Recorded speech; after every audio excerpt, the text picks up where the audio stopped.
Hi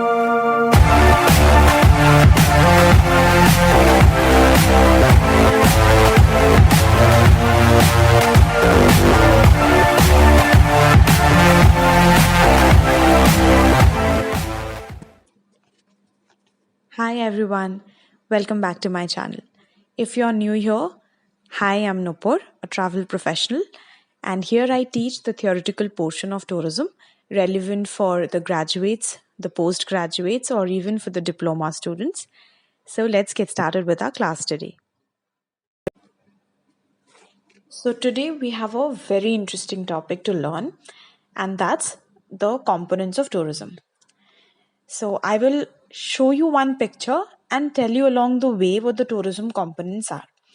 Now I want you to see this picture on screen, and if you wish, you can just take a pause the video, and think what this picture suggests to you, or what thought it brings to your mind.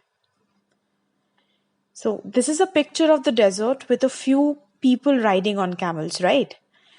Now, I want you to think in the context of India, which place would we be thinking of looking at this picture? Rajasthan, right? Now, suppose I stay in Bangalore with my family and I'm planning to visit Rajasthan in the month of October.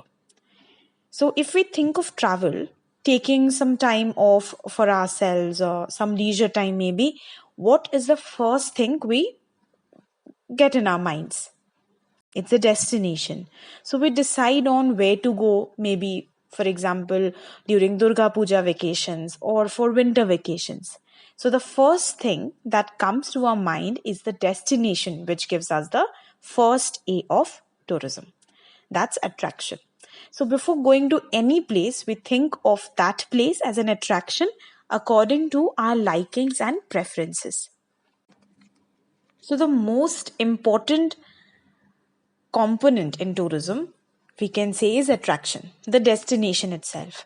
Now, once I have decided to visit Rajasthan this October, what would be the next question arising? How do I go to that place, isn't it?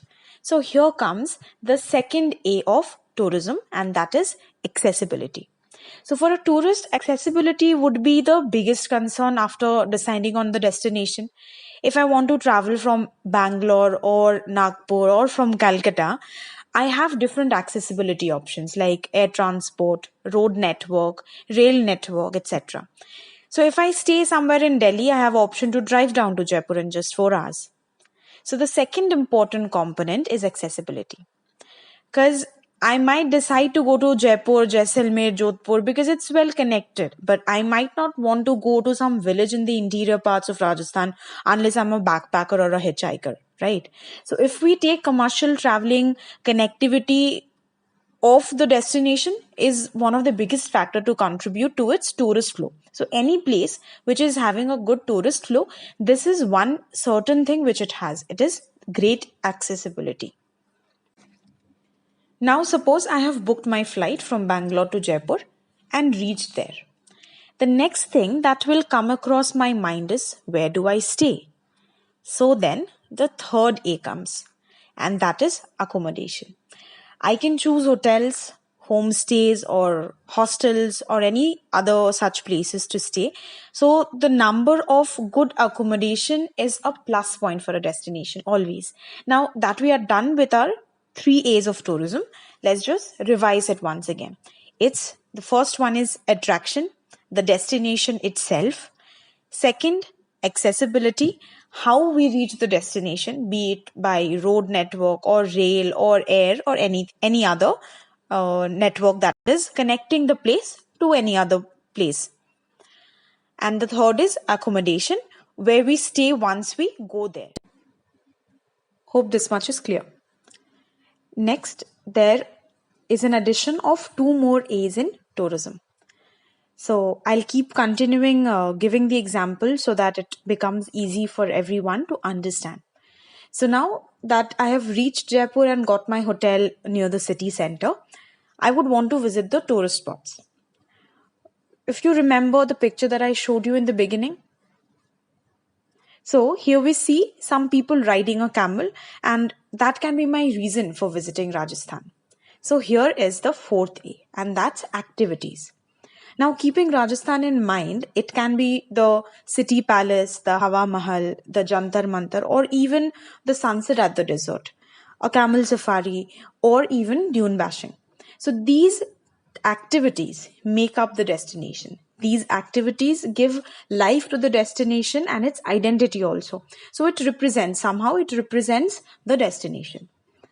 Now, on the contrary, if we think of Goa, it would be the churches, the beaches, nightlife, right?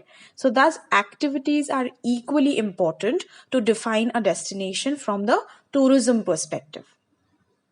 So, now we are towards the end of the last A of tourism. So, that is amenities. These are like the add-ons to the destination, but are of utmost importance. We might not give importance to it in the beginning, but these are actually of utmost importance to have quality tourists. So if there are amenities in the destination, we will definitely get quality tourist visits in those places.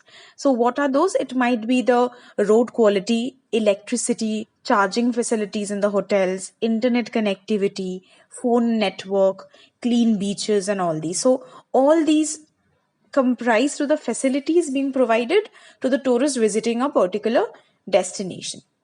So now to summarize all the five components. So the first three A's were attraction, the destination itself, accessibility, so how we reach the destination.